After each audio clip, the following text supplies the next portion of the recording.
This is Lions Uncaged on talkSPORT 2. I'm your host, Alfie Reynolds. Welcome along. And with me is the former London Irish and England winger, Tadhg Furlong. We'll be with him in just a moment. But we've got another busy show for you. Coming up over the next hour, we'll take a deeper look into Andy Farrell's squad to face the Western Force. He announced that just a few hours ago. I also caught up with the man of the moment, Dan Sheen. He will captain the Lions on Saturday. So we're going to be hearing from him. Elsewhere, David Campees has taken a swipe at Maro Itoje. We're going to hear Topsy's thoughts on that. Plus, we'll start our brand new feature, Topsy's Top 4, where we run through the top 4 Lions stories of the week. This is Lions Uncaged on talkSPORT 2.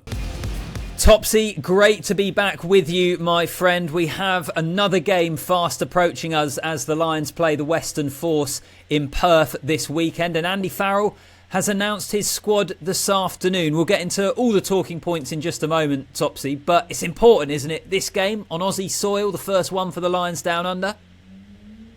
Yeah, it's huge. You know, this is what it's about now. Yes, we've had the warm-up, but the squad is finally whole. All the players are there. They're out in Australia, so the tour starts for real this Saturday. The players have had a couple of sessions. They've got acclimatised. They're used to being out in Australia. They've seen the support that they have already arriving at the airport and in and around the city, and it's just all eyes on Saturday night now. Saturday night for you, Saturday morning for us. But yeah, excited to get underway. Yeah, absolutely. So we expected changes. We got changes. 13 changes to the starting 15 from that which lost to Argentina in Dublin. It's only Tadhg and Sione Tuipulotu who keep their spots. They both move position though. So Byrne shifts from second row to 6 and Sione Tuipulotu moves from 13 to 12. Dan Sheehan captains the side. Topsy, shall we start there? What a moment for Dan Sheehan, his first ever appearance for the Lions, and he's going to be leading them out with Bill the mascot as the captain. It's an absolutely huge honour, and I couldn't be more pleased for Dan. You know, when he's been missing, he actually leaves a huge hole in that Leinster and that Ireland team. So as he's come back from injury, again, he's put his stamp. He always excels.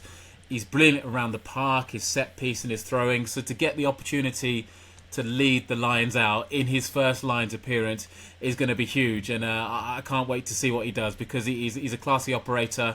I have him down as a starting hooker already for the Test series. Of course, there's a long time to go, but yeah, he gets to put his stamp on that jersey now, and I can't wait to see how he goes. We're going to hear more from Dan Sheehan later on in the show. Speaking to him though, Topsy, I didn't realise how big he is. He's 6'3", which is big for a hooker. He's been brilliant over the last few years. I agree with you in regards to him starting the Test series. So fantastic for him that he gets that opportunity. Another notable thing about this team that Andy Farrell has selected is a big Irish presence. 11 in total, given the fact that a real frustration of Farrell in the defeat to Argentina was drop balls and forced offloads. Obviously a team not executing the game plan or implementing the game plan that he wants. Do you think that Irish core is going to do a much better job of giving him the type of performance that he wants to see? Well, I hope so. I mean, this was always going to happen. Given the amount of Irish players and Leinster players that were in the squad, we were bound to see a selection that heavily reflected that, especially given that most of these players were playing for their clubs last weekend. So this is the first chance for them to have a run out. And look, you would hope that familiarity will help them build on what the Lions actually did very well last weekend. You know, they were a pass, half a second of timing away from probably scoring another 20-odd points. So the fact that you've got a lot of those players back in their positions, you know, Tadhg, Van der Fleer in the back row, Sheen and Furlong in the front row, those little bits and pieces of combination Andy Farrell will be hoping will just influence the rest of the team around him. But of course, again, you look at the rest of the team and there are players that they're going to need to build new connections with, new combinations. I just mentioned the back row, Henry Pollock coming into that. In the back three, Mac Hansen, James Lowe, a new fullback in Elliot Daly. So as much as there's a heavy Ireland Leinster contingent, there's still a lot of the rest of the squad within that, and they're going to need to factor that in to get the performance that they want. And 3 notable absentees are James Ryan, Jamison Gibson Park and Hugo Keenan. Andy Farrell has said he expects them to be available for the tour games. We didn't know what the situation was. It seems like now that they are going to be able to take part in this tour, so we're not expecting replacements to be called up. Speaking of Andy Farrell, though, he spoke to me in his presser following the squad announcement, and I started by asking him about the number of Irish players in the 23 this time around. Suppose, for us all now, I mean, we've only been together for a few weeks, but, it's almost not even relevant to us because it's not what we see or how we see it. It just happens to be that way as far as the numbers are concerned, etc. I suppose if you look at that, there are key positions out there that's not played together before. So all of that makes it interesting for us to see how cohesive we can be as a whole. Topsy, I'm sure Andy Farrell as the head coach has asked something of Henry Pollock and Finn Russell. I'm sure there's not no game plan here, but there we go. I understand the response. Finn Russell, many people would expect him to start the Test series. He's coming off the back of a treble winning season with Bath where he was exceptional. How excited are you to see how he goes in a Lions jersey? It's going to be great to see him, and if you talk of the season that he's had, I mean, Bath winning the treble, and he's been at the forefront of that, and in fact, Bath's transformation in the last 2 years, and I see them going on to be very successful in the future, but there's always a spotlight on Finn and this Maverick tag that gets thrown at him, but I think if you look at his game plan closely, he has the ability to do it all. He has the ability to be pragmatic, he has the ability to just make a key team tick over, and then he has the ability to pull a rabbit out of the hat as well. And I think what Andy Farrell will be asking of him, and talking about that Irish contingent, you've got a Welsh and a Scottish halfback pairing. So actually in those two key positions, the message to Finn will be run the team.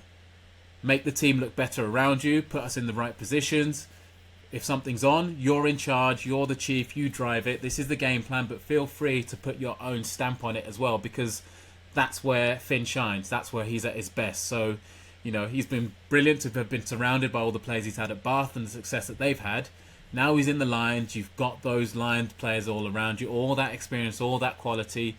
Go and make them shine, and alongside that, shine yourself. Same message to Henry Pollock too. Yes, this might be all very surreal, but go and shine. Go and do what you did for Northampton. Go and do what you did in your Test match for England when you scored twice. Go and show us everything that you're about. Yeah, Henry Pollock, I'm excited to see. Didn't have the best game against Argentina, but given just what an incredible season he's had, he'll be absolutely relishing the occasion on Saturday. And let's see if the Lions can get their first win of the 2025 tour. You are listening to the Lions Uncaged here on talkSPORT 2 with me, Alfie Reynolds, and the former England winger, Tadhg. Now, don't forget, this Saturday at 11 a.m, the Lions take on the Western Force live on talkSPORT, whilst every day this week, right here on talkSPORT 2, you can hear this show, Lions Uncaged, where we bring you everything you need to know from the Lions camp. That includes exclusive interviews, breaking news, and some of the behind-the-scenes stories that you won't be able to hear anywhere else. Make sure you don't miss it. Plus, we'll also be bringing you live commentary of all 3 Test matches and the warm-up games, and talkSPORT is the only place on national radio where you can follow all of the Lions action. Now, we were just speaking about Andy Farrell's team to take on the Western Force. Dan Sheehan has been named as the captain for the first time in his career. It's also the first time he's going to be wearing the Lions jersey. What a special moment for him. I caught up exclusively with him for talkSPORT just over an hour ago in Perth and asked him what it feels like to be named the captain. Dan, huge congratulations, your first Lions start and also the captain. Does it feel a bit surreal that that's all come at once? Yeah, a little bit, but the week goes quickly and you can't dwell on it too long. And I think we've had a great week's prep looking forward to Western Force and a good first week in Perth. So obviously a massive honour to lead this group, especially with the people we have in the squad and the people on that team sheet as well alongside me who will be giving me a hand all week. So massive honour, but sort of excited to put on that red jersey for our first time and looking forward to the weekend. We saw you captain in the Six Nations. How would you describe your leadership style? I don't know. I don't put label on things. I don't overthink things. So that's probably one way. I'm quite laid back and chill, but observant, I suppose. So I'm not the kind of guy to be beating the drum and shouting the house down, if I'm honest. And I'll be relying on other lads, obviously, speak up at times. But yeah, I think I quite have a nice calming presence and hopefully a calming head on the pitch. And I know you've just been speaking about it, but any family out here?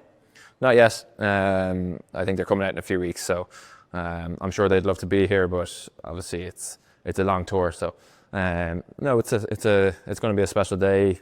I think as we've seen around Perth already, there's a few people in town already, which is great. So yeah, can't wait to sort of rip into it now and get out on the pitch. And besides the obvious of wanting to win, what do you guys as a squad want to show, display in this game in terms of the development of the game plan?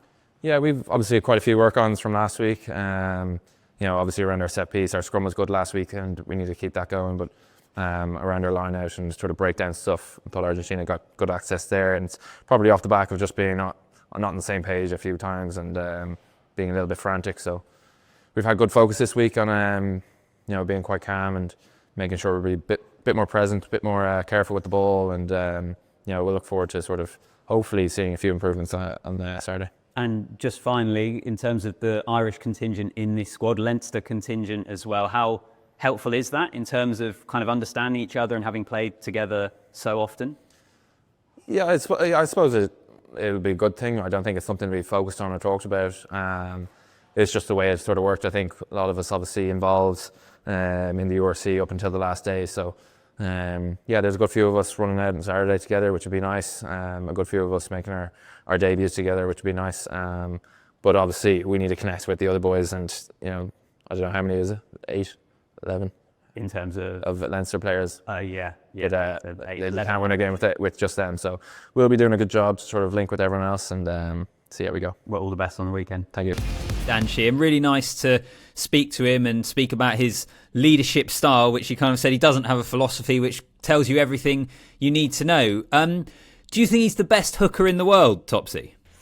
Oh, there's a question. I'd have him in the conversation. How's that for a curveball for you? Yeah. Is he the best hooker in the world? I'd have him in the conversation, certainly. He's right up there with the best guys out there at the minute, for sure. I'm trying to think now. From the southern, obviously there would be some South Africans and New Zealanders listening in now, going, "Hang on a sec." But yeah, definitely. Definitely. But absolutely, he is up there. His all-round game is brilliant. His scrummaging and his line-out throwing has come on massively as well, and he's a game changer as well. I think you talk about this phrase "modern-day hooker." He embodies that absolutely. Everything he does, and like I said, the impact that he made, having missed quite a large chunk of this season injured, when he came back for Leinster and Ireland, through the roof. So yeah, can't speak highly enough of him. Yeah, I was wondering whether he was going to say that family was scrambling to get out here to be able to see him captain the Lions. But as he pointed out, it's a long old tour. They're obviously going to be joining later. By the way, I was actually speaking to someone yesterday who works for the Lions, who is responsible for kind of the player liaison and looking after families and things, telling me how many of them are coming out here, which you understand, don't you? But it is still a big cost for the players' families. So awesome that they're going to be so well supported. Bit of a shame for the Sheen family that they're all not going to be there at Optus on Saturday, but great moment for Dan Sheehan. Let's move on now, though, to the man that was named the official Lions captain in May, Maro Itoje. Wallabies legend David Campees joined Alan Brazil and Ray Parlour on breakfast during this week, and he doesn't believe that Itoje is up to the job. David, what do you make of Itoje in that game against Argentina as captain? Yeah, mate. No, there's not a captain. No, I'm sorry. You need a captain who's going to lead by example. There was a couple of times there he should have stood up a lot more. And it is hard when you've got four nations in one team. But again, if you've got an Irish, Farrell's English, obviously, and coached in Ireland, you lost a lot of players. You haven't really got a good dominant number 8. So that was David Campees. I'm going to get Topsy's thoughts in just a moment. Firstly, though, Lions and Scotland prop Pierre Schoeman rubbished Campees' claims when I spoke to him yesterday. He's probably one of those guys that you respected, playing against him, but it went even through the roof. breaking glass ceilings of the reality of how great leader he is. He's just in a class of his own, and I love spending time with him. I know everyone does. I can't speak highly enough of him. He's a great leader, and it really rubs off on everyone. He's not afraid to say what needs to be said, but also he leads well. He doesn't even, just have words and don't fulfill or live up to those expectations or words. He actually is living proof of that day in, day out. And that's on the pitch, but also outside of the pitch. He's a real, test lion, captain, demeanour, and he's a standout captain in my view and my opinion. Topsy, I think David Campees is speaking absolute nonsense when it comes to Maro Itoje's captaincy credentials. I think he's a softer spoken captain. I think his path to becoming England captain was different to what people expected. When Maro Itoje first burst onto the scene, people expected him to be the England captain within a few years, and it took him a bit of time to get there. There was obviously the Eddie Jones comments that he wasn't sure if Maro was a captain, but he captained England in the Six Nations. He's had more of a leadership role with Saracens as well. I don't think he's going to be the kind of chest-thumping, swearing through the dressing room before the game type of captain, but I think it's a certain type of leadership that players on this team will follow him. What do you make of it? It's not like David Campees to say anything controversial, is it? To start throwing stones from outside. I mean, you can tell the tour has begun. The mind games have begun. We had it earlier in the week with the should the test players been released and that back and forth, and now we have this as well. To join you and squash anything that Campo has to say. In fact, you only need to listen to the words of Pierre Schoeman, who has spent 2 weeks with him, if that, to have an impression of him from having competed against him for many years to now being side by side with him to get a real understanding of who Maro is and what he's about. And I think I look at him now as a modern captain. I think it's changed whereby the captain needs to be the guy leading, screaming, shouting in that regard. Maro chooses his words wisely. He speaks when he needs to. His words have impact and they matter. He leans on the group around him as well to do the talking. So he's his own man. And yes, he might not be what David Campees is used to in terms of, the captain should be the biggest player. He should be, the enforcer of the team, the one starting fights and getting into scraps. No. There's too many cameras for that now. So you just need to be the guy that influences everybody around you and makes them better whilst doing your job to the highest ability. And that's what Maro is. And we've seen that progression from Saracens captain to England captain to now the Lions captain. So, I don't think any of this will get into the Lions psyche, but he's doing their team talk for them, which you get when you get into these situations. Yeah, I think it's the sort of thing that Maro Itoje will not be fussed about whatsoever, and neither should he. I think you also look at this Lions squad, and outside of Maro, I'm not sure who the obvious candidate would be to be the captain. Obviously, you've got Jack Morgan as the Wales captain, but Wales have been struggling. Dan Sheen, who we've been speaking about, that would be a leader. But Maro, to me, is the guy that has been on 2 previous Lions tours. He's been captain all of those test matches. He never gets taken off for England. He's so obviously the right choice, particularly after Caelan Doris picked up an injury, which unfortunately meant he couldn't be part of the tour at all. I think Maro always felt like the correct option for me, and I think we're pretty aligned with that. And I genuinely think that Maro in a Lions series as a captain on this tour, I think you could see the absolute best of him in that test series. We'll wait and see. Now, don't forget, this Saturday, the Lions take on the Western Force live on talkSPORT. We'll be bringing you live commentary of all 3 test matches and the warm-up games. And talkSPORT is the only place on national radio where you can follow all of the Lions' action. Now, though, it's time for our brand new feature, Topsy's Top 4. This is our brand new feature, Topsy's Top 4, where we run you through the top 4 news stories coming out of the Lions camp with the former London Irish and England winger, Topsy Ojo. Now let's start, Topsy, with Wallabies legend Matt Giteau, who was alongside Jim White and Simon Jordan yesterday and sided with Joe Schmidt, saying he shouldn't release players to play in the tour games. Have a listen. From a player's point of view, you've got through the Super Rugby season, you're now fit and you're available to play in something, that happens once every 12 years, especially that test series. That's big. I mean, I know these exhibition games and when you're playing the Super Rugby teams, they're also important fixtures, for those provinces. But to play for your country in a British and Irish Lions tour, I think that's the precedent. That's the one that every player wants to play in. So if there's a risk of injury or if someone's not quite right, I'd probably rest as well. Topsy, do we need the Super Rugby sides to be at their absolute best with their Wallabies involved, or do you agree with what Matt Gitto's saying there? It depends on whose camp you're in. From a Lions perspective, yes. From a Wallabies perspective, you want to protect your top 25 to 30 players to make sure they're going into the test series in full health, in full fitness, well rested, well recovered. My only thing would be just having a quick glance at the schedule. Of course, I know they play Fiji next weekend.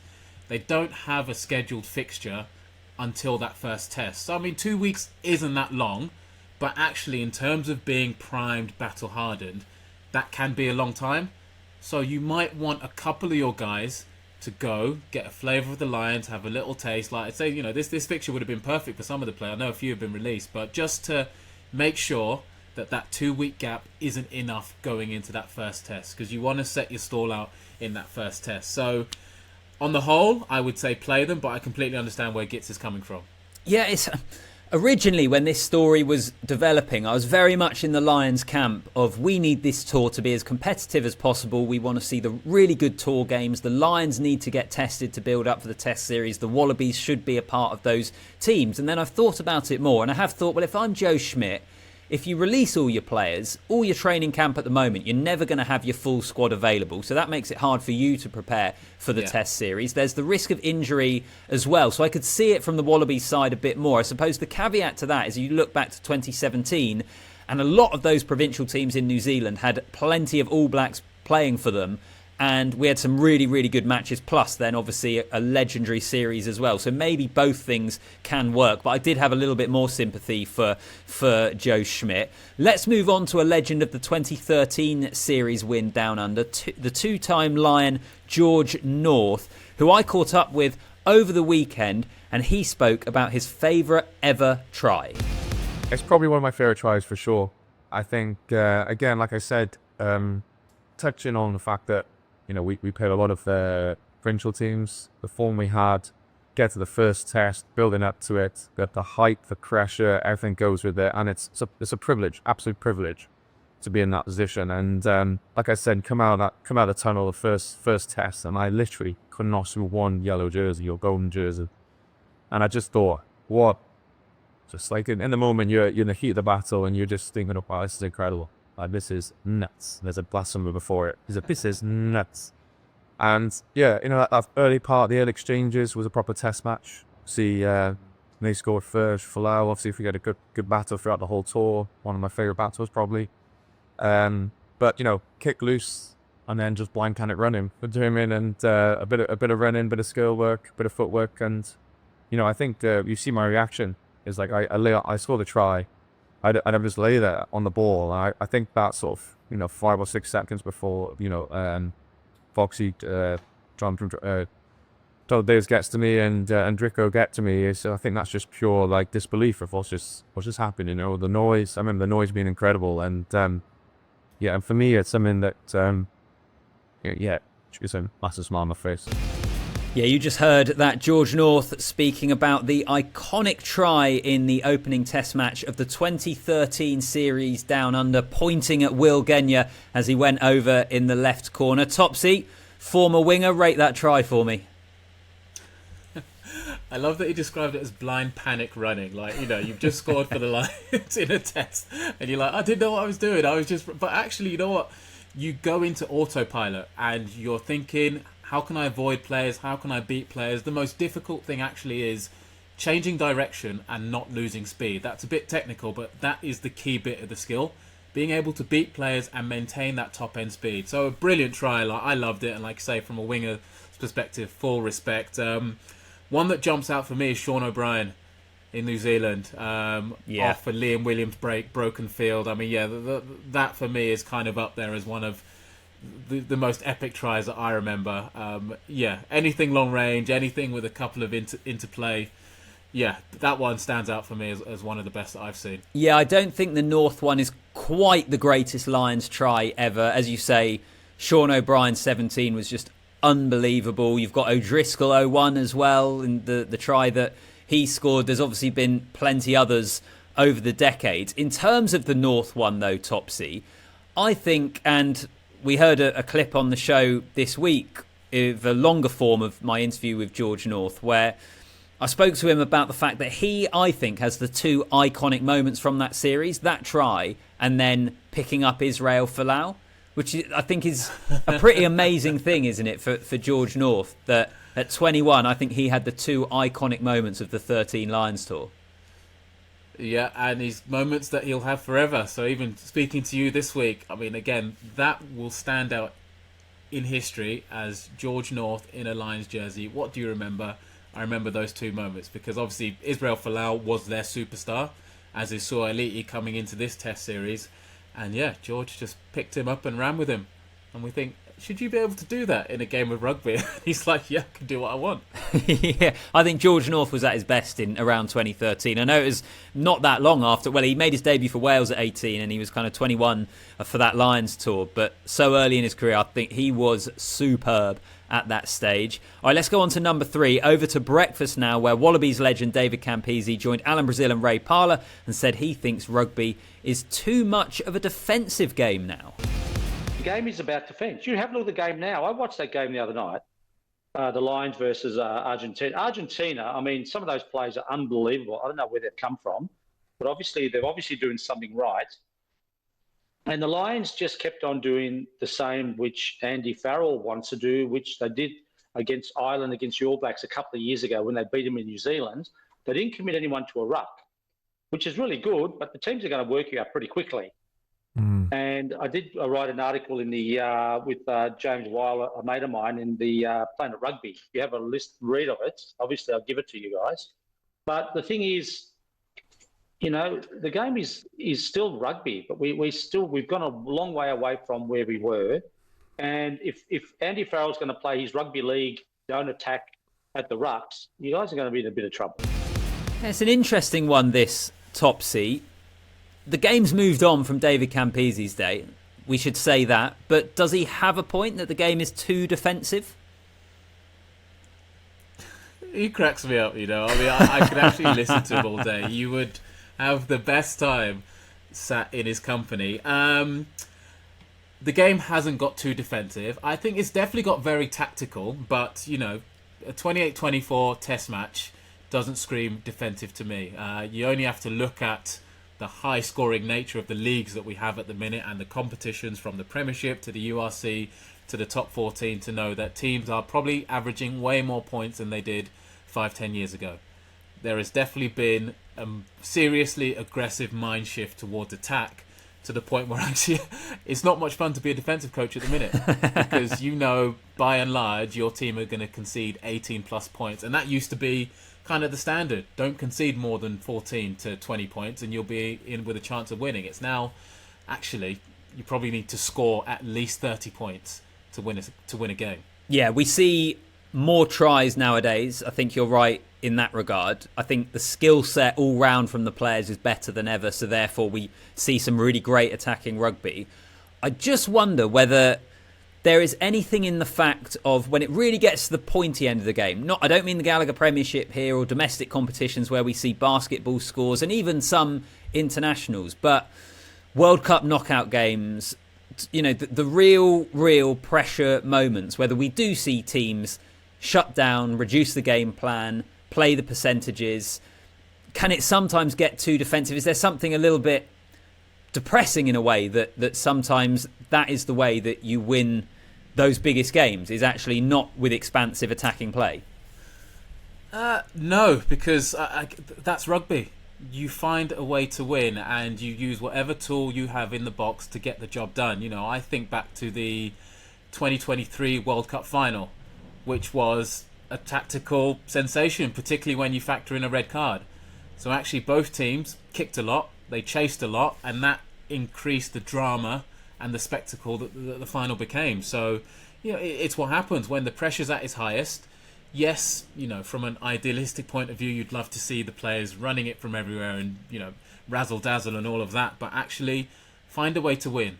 Because if I think back to England in 2003, They didn't play that well, but they brought the trophy home, and nobody cares how they played, and this will be the same. And I don't know, say the Lions win playing boring rugby, for want of a better word. The only people that will moan will be a couple of Australians and David Campese. Everyone else will say, Series 1, for the first time in 12 years, let's move on to the next. It's also the beauty of the game, isn't it, as well? I think one of the amazing things about rugby, there are so many ways to score a try. There are so many different ways to approach it. And as you say, maybe you have to be good at all of those facets. You do. And this is it. You know, teams will set out tactically how they want to attack, how they want to defend, their set piece, their line out, their kicking game. And you have to figure out a way to beat them. So, for example, if you looked at Australian Lions right now, Australia might look at the kicking game and say, actually, man for man, we think we can take the Lions in the air. So don't be surprised if we see them kicking a lot. I don't see any Australians are going to turn around and say they're being boring if they win that first test kicking. Yeah, I agree. As a fan, if my team wins, I'm not that bothered about how they go about it. Okay, Topsy's top 4. Number 4, finally. Of course, this weekend, the Lions take on the Western Force live on talkSPORT. And it's actually a family affair. Lions coach Andrew Goodman's brother is the general manager of the Western Force. I caught up with Andrew yesterday and asked him about the family being divided by this game. Looking ahead to Saturday, a special one as well for you. I understand that your brother works for the Western Force? Yeah, bit of added spice there. So it's been great to catch up with him and his family, and I've got my older brother over from Seoul tonight as well, so a bit of a family occasion for us, which is great. Split family loyalties for the game? My nephews were asking who they reckon Grandma's going to be supporting, so I'd say she'd have both on tomorrow, on Saturday, sorry. We all want to know, Topsy, who's Grandma going to be supporting? Who do you reckon? Western Force or the Lions? You know what? She might do what the Kelsey family did for the Super Bowl when the two brothers were facing off against each other. She's going to go and get herself made a half shirt. Yeah. It just needs to say Goodman on the back, and she will say, as long as my boys have a good time, I don't care who wins. Actually, probably helps that they're actually off the field as opposed to on it, because it means that, you know what, the family wins as a whole. We're all being represented. So, yeah, straight down the middle on that one. But for the brothers, bragging rights, absolutely, because you know, you get this one. I don't see a time where you're going to get me back, because the Lions moves on. So, yeah, bragging rights seriously up for grab in that household. Yeah, that would be one that gets brought up every single Christmas around the dinner table, wouldn't it? If depending on which brother is able to win that one. It's also the sort of situation, I'm not a big fan of them usually, but where the half and half scarf was invented, wasn't it, for this sort of thing? That's what you need to get Grandma. Good stuff. That was Topsy's top 4 here on Lions Uncaged on talkSPORT 2. You are listening to the Lions Uncaged here on talkSPORT 2 with me, Alfie Reynolds, and the former London Irish winger Tadhg Furlong. Final part of the show. Just remember, this weekend there's a huge clash on the west coast of Australia. That's where I am as the Lions take on the Western Force live and exclusively on talkSPORT. Coverage starts at 10. Kickoff for that one is at 11. So, earlier today, I caught up with the Lions prop Tadhg Furlong following Andy Farrell's squad announcement for the weekend's game. I started by asking him about the pressures the squad is under so early into the tour. Pressure to who or what? Or there's individual pressure that you got to perform, and there's squad pressure that we want to put our best out there because we're representing the Lions. I think that's normal. We're trying to get a group from 4 countries here to play a certain way in a certain system, and I know some of the Irish systems in terms of a little bit attack and defence, and I know the time it takes to get that, and then there's the other side of it where you're dealing with high quality international players, and you can just see that it's just chugging up every day. We're getting there, we're clicking, and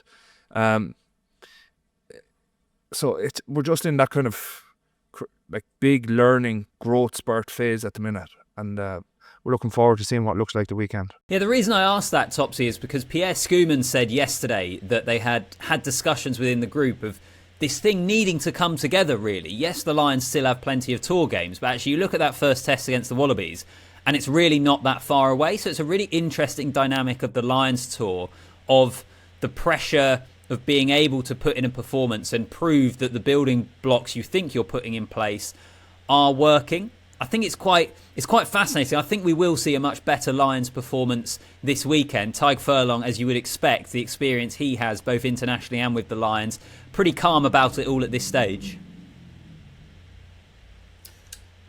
Yeah, I would agree. It's a really interesting one, isn't it? It is a heavy shirt that comes with a lot of pressure, and whenever the Lions comes around, you hear so much talk about the history, the legends that have worn the jerseys, the successful tours, the not so successful tours, and that is massive. It's huge. What makes a Lion special, what makes the players put it on a pedestal, and what makes them want to be a part of it. The difficult task, but I guess the exciting task, is understanding all of that and then trying to make the shirt feel weightless so that it doesn't inhibit on performance. You want to go out and add your stamp on that legacy.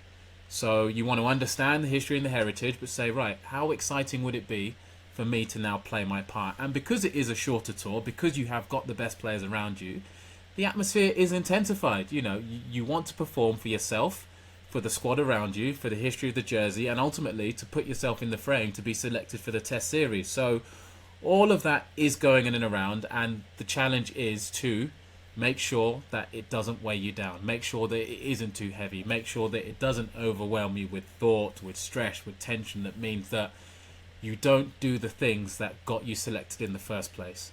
And Tadhg is a brilliant example of someone, like I say, he's now been on tours. So his first tour, he might have been really nervous. He might have been like, wow, this is big, this is huge. Now he's like, look, lads, yes, it is huge, but you can make it bigger in your mind than it needs to be.